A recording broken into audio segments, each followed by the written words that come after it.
自中原板荡，夷狄交迁，余发愤和硕，起自湘台，总发从军，历200余战。果真是岳将军的如传巨笔。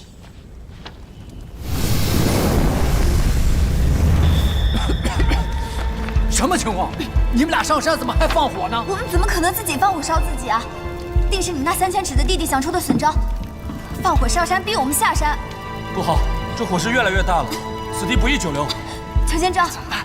怎么办？你还不快喊话叫你弟弟灭火？他总不能自己烧死自己亲哥哥吧？太能了！他要知道我私闯禁地，非但不会救我，定会将我烧个外焦里嫩，也未可知。那我们就上这中指峰的峰顶，走。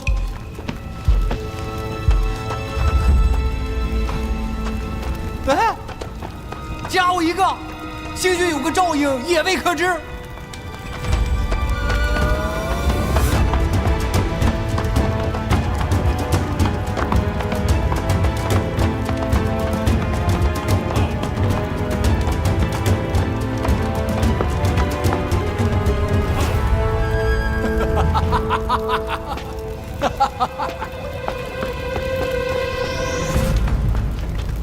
想不到，这铁掌帮森严壁垒的禁地，竟然是我裘钦丈先一步踏入。千仞，纵然你有千般武艺，到头来还是少逊我一筹。没想到今日会绝命于此，但是幸好有你在，金哥哥。哈哈哈！终于少逊我一筹了。我一直在。啊！终于少逊我一筹了。白雕，白雕，那两只破鸟还没有我的脸大，如何能救你？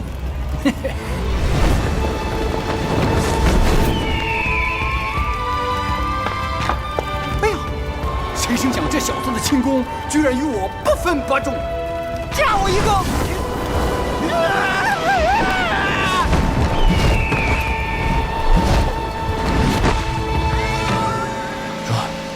怎么样？你的那2位草原朋友对你真忠诚。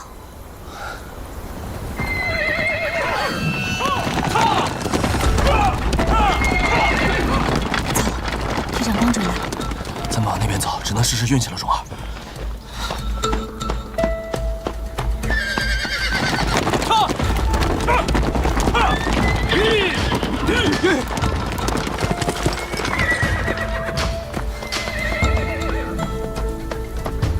为何不追了？前方乃瘴气林，常年瘴气弥漫，毒虫遍地。凡入此林者，皆九死一生。不追也罢。那对狗男女命硬得很，要确保万无一失才行。言之有理。小王爷如果不怕死，倒是可以继续追杀他们。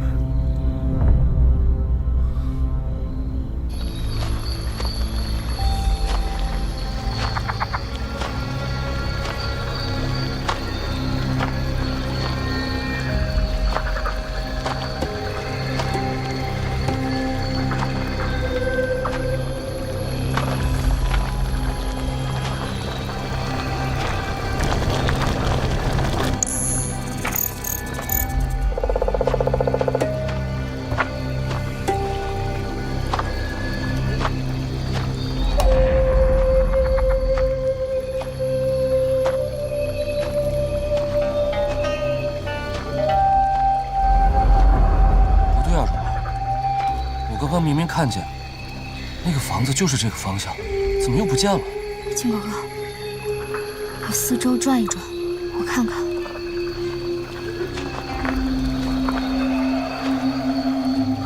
这个地方被设计了阵法，向左走。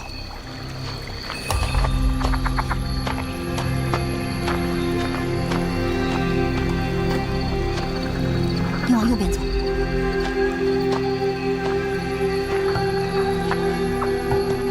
阵法倒像是我们桃花岛一处的翻版，也不知道这个地方的主人跟我们桃花岛有何渊源。金哥哥啊，我知道了，就在前方。前方？好，来，这行了。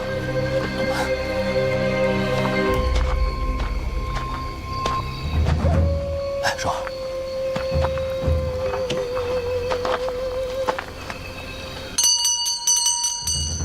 有人在家吗？怎么没有声音啊？我们是路过的，可不可以进去歇一会儿？你们既然能来到此处，必有本事进屋，难道还要我出门迎接吗？钱哥哥，进去吧。好，走。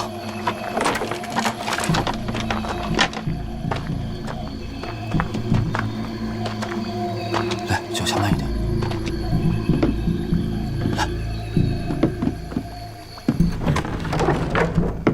说。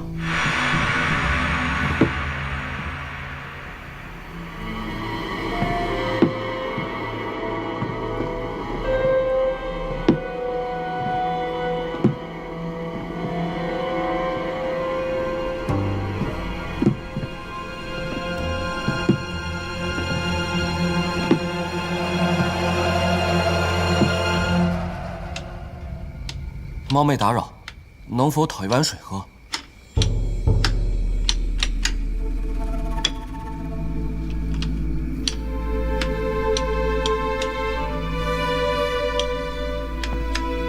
来，说话，慢点。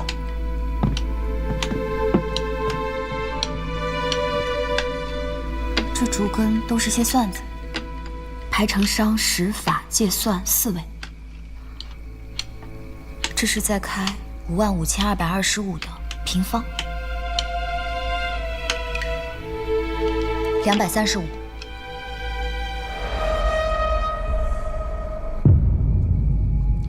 小丫头已经受了重伤，就不要胡说。是不是胡说？自己算算不就知道了？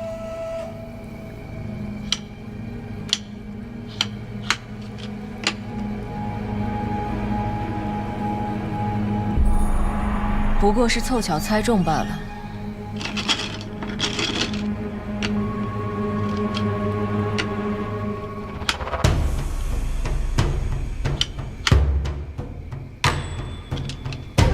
这些算子排成商、时、方法、连法、余、下法6行。您这次是在开34012224的立方。看出题不难，你可算得出来324个。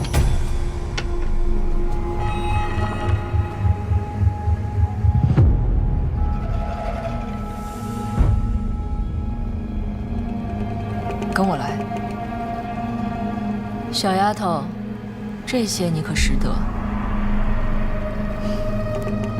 算经中的天元之数，倒算得上是数理难题，虽繁复，但却难不倒我。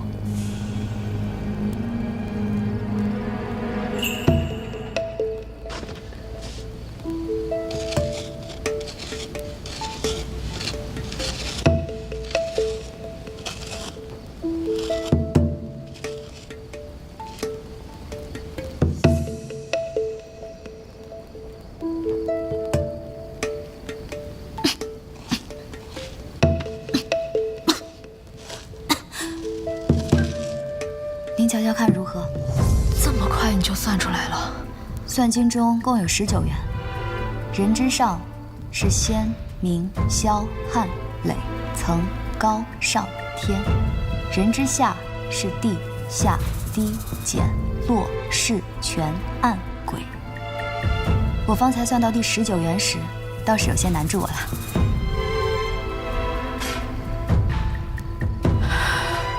这些算题让我苦思数日不得其解，为何你简单看了几眼就能？神算子因故，我等叨扰，有一男一女2个小贼逃入你的地界，幸而我报答，还望英主给面子。你们这是惹上大麻烦了，能让裘千仞这个老家伙亲自出马？你们究竟是什么人？哦，我们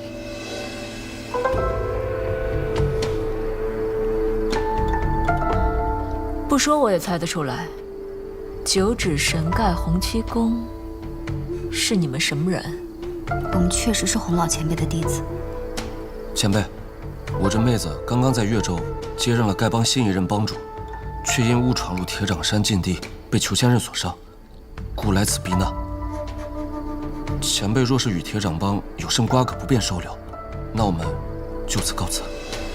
小子，你若不想让这妹子死在外面，就得听我的安排。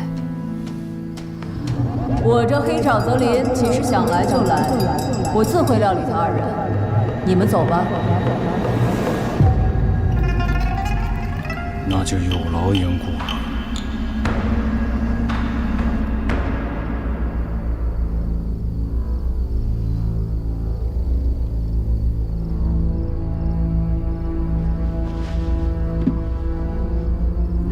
前辈，怎么样？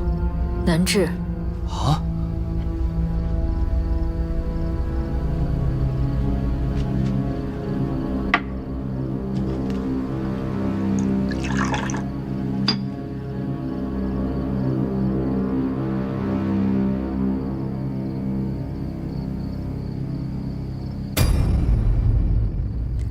小丫头心眼儿挺多呀，原想给你引一些麻沸散，让你少遭些罪，现在看来，实属多余了。来，疼着吧。前辈，我妹子伤得如此重，没必要这么气她。她被裘千仞的铁掌功所伤，不出几日便是大限，大罗金仙也难救。前辈若是不愿相助，也没有必要说出如此难听的话来吓唬我们。蓉儿，我现在就带你去寻大夫。我这里岂能容你们两个小辈说进就进，说出就出？前辈为何如此不讲道理？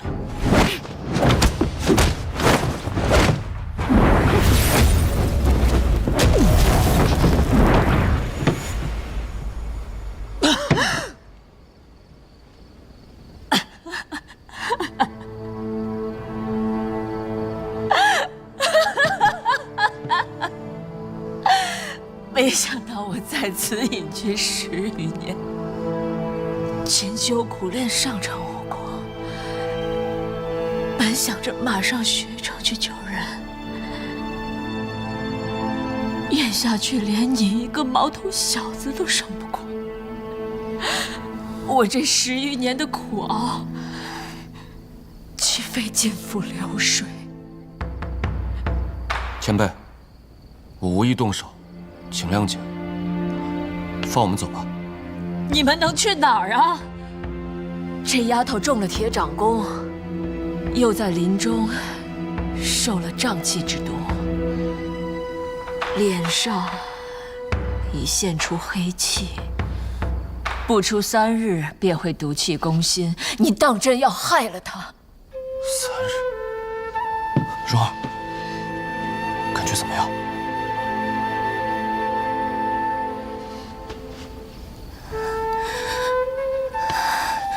秦哥哥，我好难受。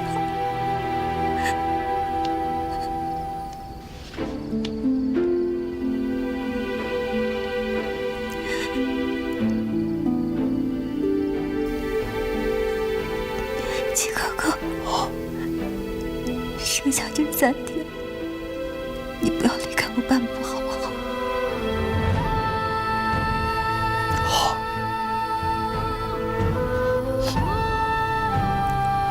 我不会离开你的，蓉儿，我也不会让你有事的。如果这次当真伤重不治，在阴石路上，请哥哥陪你一起走，好不好？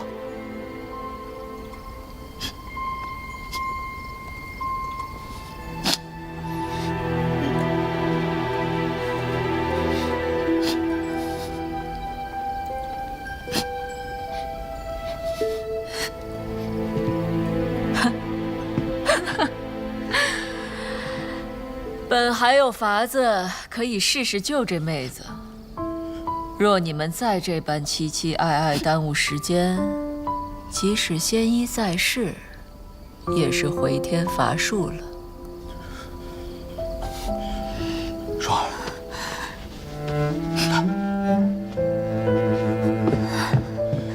请前辈告诉我救蓉儿的办法。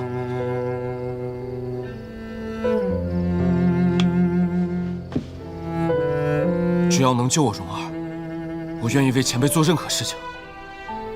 我如何有这救人的本事？若我真有此神通，又怎会在这阴湿寒苦之地受罪？那你刚刚说的是什么法子呀？他的伤，如今世上只有一人能够救他，只是那个人肯不肯施救，就不得而知了。那个高人是谁？我现在就去找他，我去求他，不至于见死不救吧？你怎么知道不至于？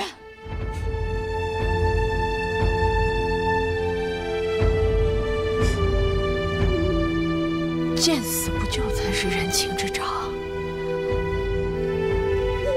苦苦哀求谁不会呀？可是这世上又有几人能被苦苦哀求感动过？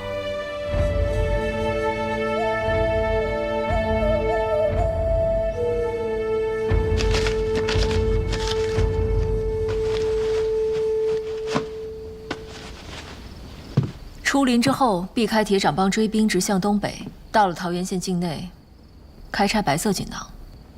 下一步该当如何？里面写的明白，实力未至，切不可私看。你们即刻出发，你这妹子撑不了太久了，一切就看你们的造化了。多谢前辈，蓉儿，走。钱哥哥，蓉儿，我胸口疼得紧，你再给我拿一粒九花玉露。好。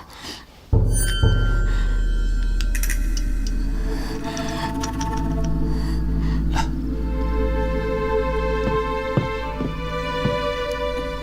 这便是九花玉露丸吗？给我瞧瞧。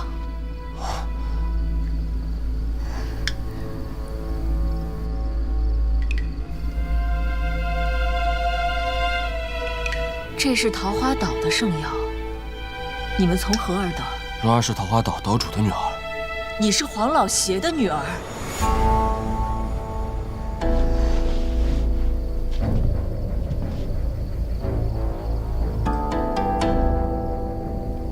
你若是我爹的仇人，那这3个锦囊，我不要也罢。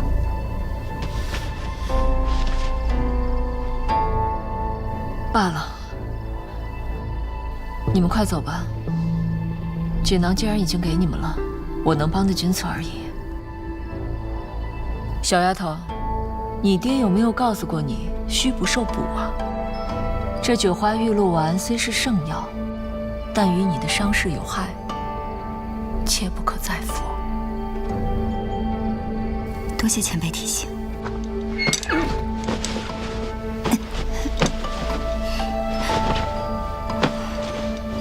撤！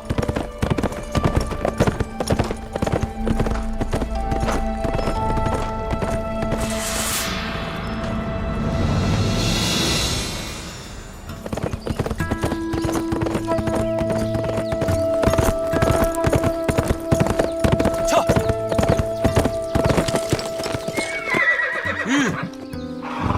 蓉儿，到了。锦囊里写了什么？我看看。这是一张手绘地图，向前而行，前面有条河，让咱们到了河边打开红色锦囊。撤！撤！撤！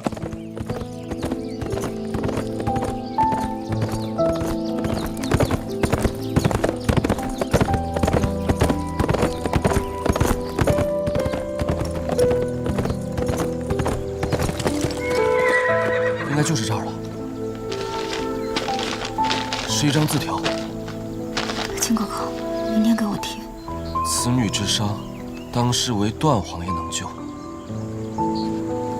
段皇爷，我听我爹爹说过他是天下5绝的男帝，在大理当皇帝。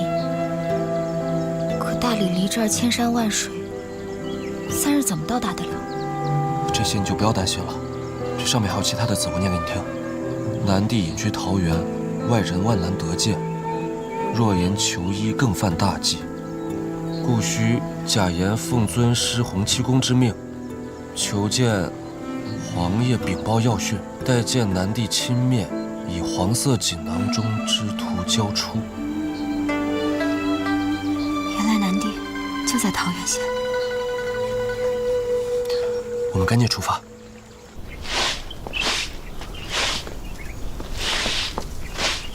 大师，二位施主至此，不知有何贵干？我们特来求见段皇爷，烦请您通报一声。段皇爷已不在尘世，劳二位空跑一趟。啊？怎么会？不可能啊！尊师还在，师大里位高权重的段皇爷不在了。小师傅可是如此啊？二位可是与家师有约？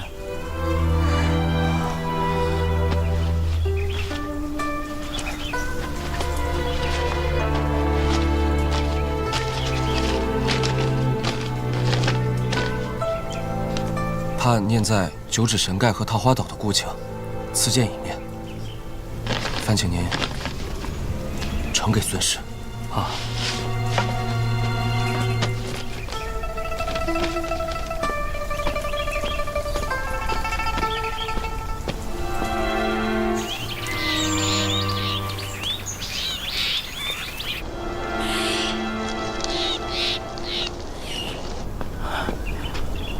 二位，请随我来。来，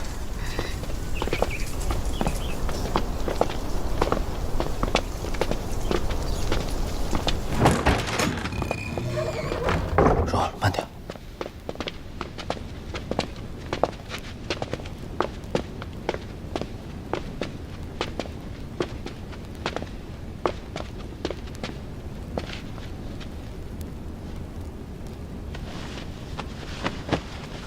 弟子黄蓉，弟子郭靖，拜见段伯伯。拜见段伯伯。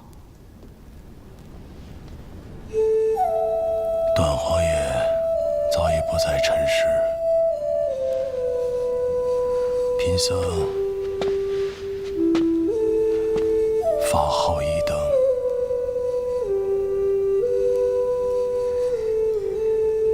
怎么伤这么重？来，先起来。是那裘千仞所伤，大师，我求求你救救蓉儿。放心，贫僧能治好他。多谢段伯伯。多谢大师，多谢大师。哎，我佛慈悲，出家人本该如此。孩子，放松身体，一会儿就算痛痒难当，也不可运气抵御。好，我就当自己死了。怎么说话跟他爹爹一样？好，开始了。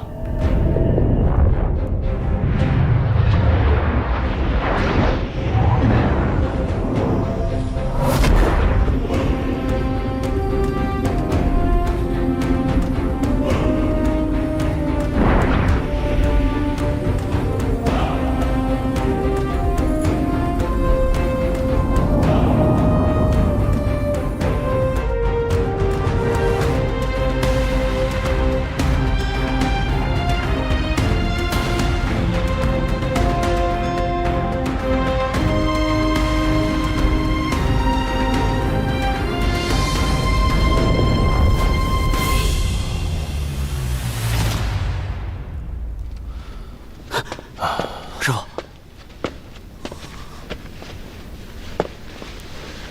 蓉儿，你怎么样？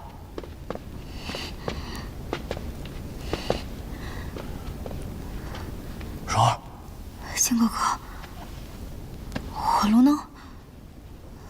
冰呢？什么火炉，什么冰啊？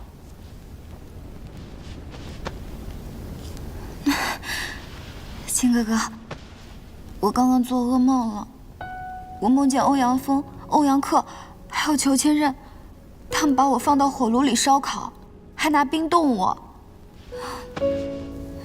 吓死我了。没事了啊，刚刚段伯伯在跟你疗伤呢，太好了，太好了。段伯伯，段伯伯。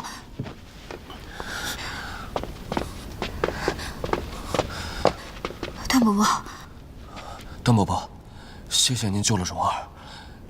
您感觉怎么样啊？不碍事。蓉儿，你的伤已经治好，回去休养个2天，别到处乱跑。静儿，你带你师妹回去吧，老衲也得休息了。您为了医治我，耗费了大量的元气。我这儿还有按照我爹爹秘方所制的9花玉露丸。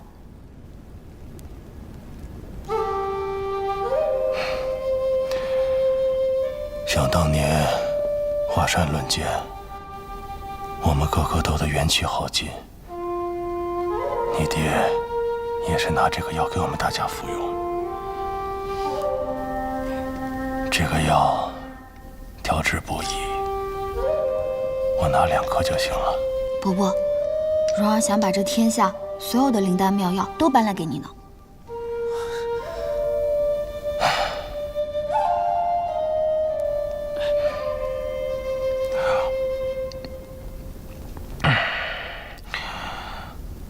静儿啊，答应我一件事。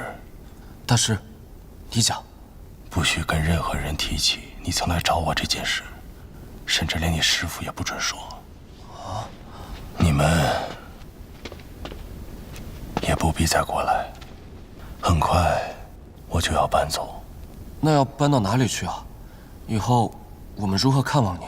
金哥哥，段伯伯是为了医治我才暴露行踪的，故而才搬家。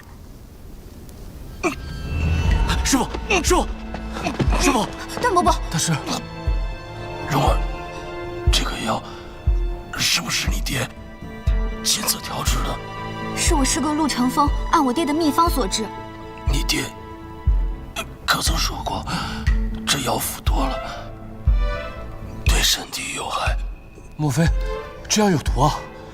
师父耗费元气为你们疗伤，你们竟然恩将仇报！不可能！我爹说过，此药是服的越多越好，只不过配置不易，我爹都不舍得多服几颗。不关你们的事，快去后院找我师弟。是。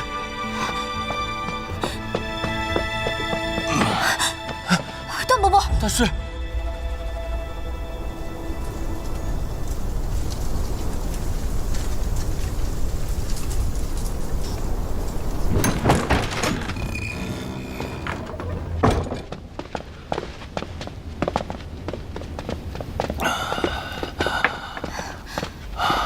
段伯伯，你还好吗？无妨，我师弟是天初的解毒圣手，这个毒还要不了我的命。大师，我和蓉儿真的不知道那个药丸有毒的，之前我们都服用过，没有事的。我自然知道，这都不是你们下的。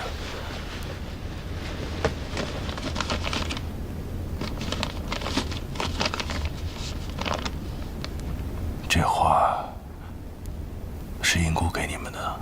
是英姑。英姑让我们来找大师求医，却不让我们说是来求医的，还嘱咐我们说，只提七公，莫提他。这画画的是狮皮王割肉救哥的故事，不仅刺激我定会为蓉儿疗伤，还料到我会因为疗伤而虚弱，你会赠药给我。难怪他当时拿到这瓶9花玉露丸，端详了片刻才还给我。对了，他还嘱咐我说，我受过伤，切记不可再服此药。对，想来就是他在药丸里下了毒。你们2个小贼，莫不是奉了那疯婆娘之命来害师傅的？对，师傅，与他们无关，这是我此生该遭的劫。既然是因果，就当做是了了我跟他的一段因果。了却因果。这一切都是我咎由自取。那一年华山论剑之后，就因真经归于全真派王真人保管。王真人担心无法克制西斗阳凤抢夺九阴真经，而我在大理王宫互传阴阳指先天功。而陪同王真人前来大理的，乃是周伯通。他闲来无事，总是在皇宫里游荡玩耍。直到那天，他偶遇了我喜欢的刘贵妃。武功不是这么练的。这儿呢，这儿呢，这儿呢，这儿呢。哎，哈哈！你是谁？你为什么骑在大象上面？我是训练大象的，服不服？哈哈哈哈！我在练武功，这是一种修炼下盘轻功的法子。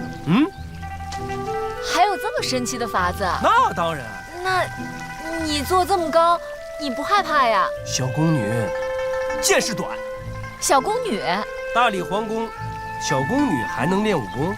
哎呀，不得了不得了，就是武功太差。你的功夫很好吗？那当然。哈哈哈哈！我师哥可是天下第一的王重阳，我们玄门正宗全真教的武功，你说厉不厉害呀？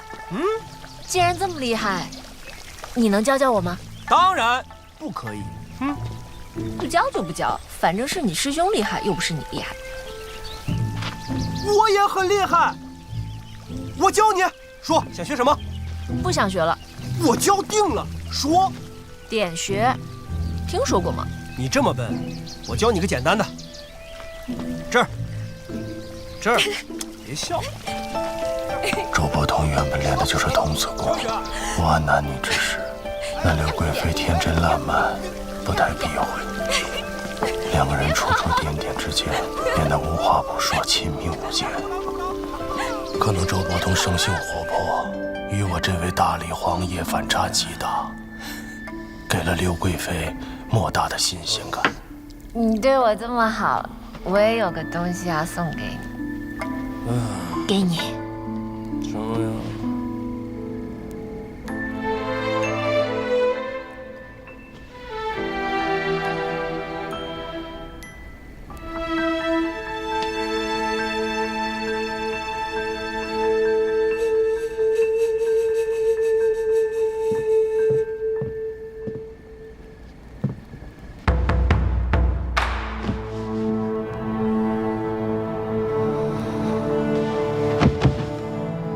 我师弟自小性格散漫，我却万没想到他竟然做出如此不堪之事。师弟已经将前因后果向我坦白，特来请段皇爷降罪。王真人，我们大理呢与全真派向来交好，岂能因为一个女子乱了我们之间的世交往来？来人，把他松绑。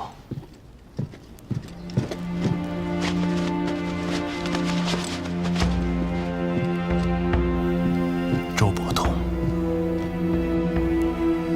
别再来大理。至于全真派，我们大理呢，永远欢迎。皇爷，这一切都是我的错，要罚就罚我一个人吧。既然你们两个人真心相爱，那我就成全你们。你们成亲吧。以后任由你们去天涯海角，别再回大理。段皇爷，我不愿意。我做出这等丑事，已经万分的愧疚。段皇爷不要我的命，已经是格外开恩。我怎么还能成亲？你们两人想清楚，私定终身是一辈子的事。我不知道你是贵妃呀，我要知道，我不会干出这样的事儿。对不起，段皇爷。对不起，贵妃。伯通，我不会再来了，不会再来了。对不起，对不起，对不起，对不起。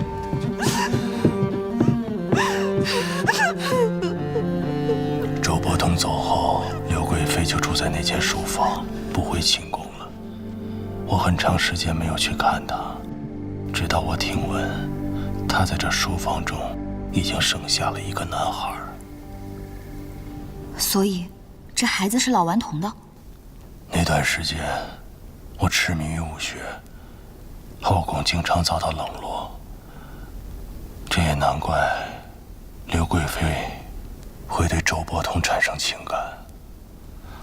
可这听来听去，都像是刘贵妃对不起伯伯。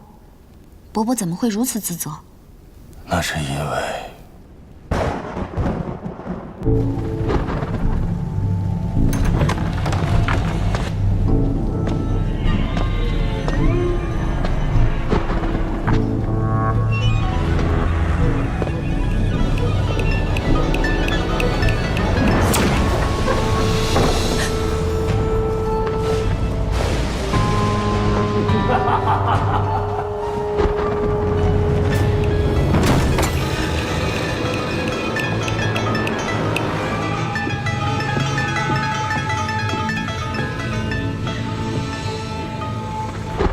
你要是咽不下这口气，你可以杀了我。你为什么要对孩子下毒手？你孩子怎么了？你装什么糊涂？这光进森严的地方，除了你，还会有谁那么恨这个孩子？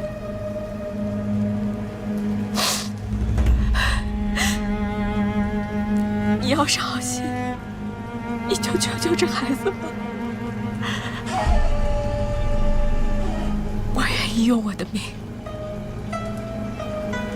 去换孩子的命。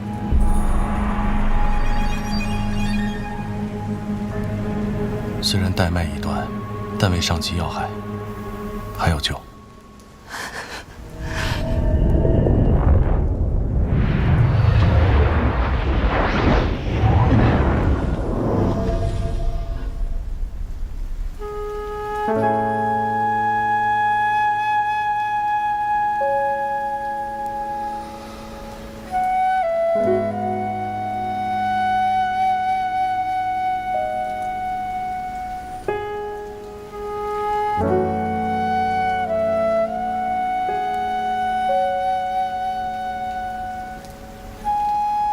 我最终还是没有救那个孩子。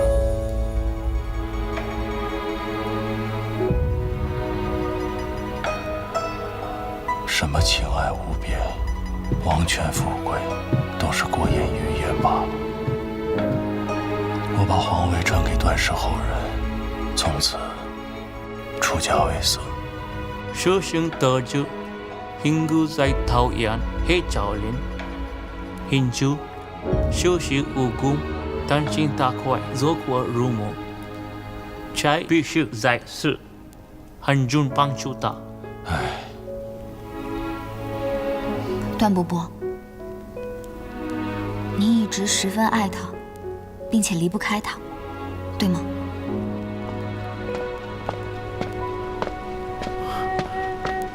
师傅，山下送来了这个。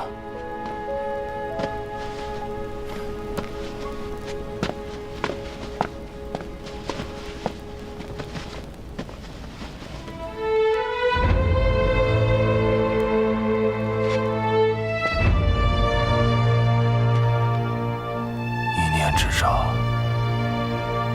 倾之于死。请等皇权夺势，终究还是逃不过。我原以为英姑是好心好意才指引我们来此求治，没想到我们变成她手中害人的利器。需理会。英姑的孩子虽然不是我所杀，但却是因我的冷漠与嫉妒而死。我和他的恩怨是困扰着我多年的心结，如今终可解开。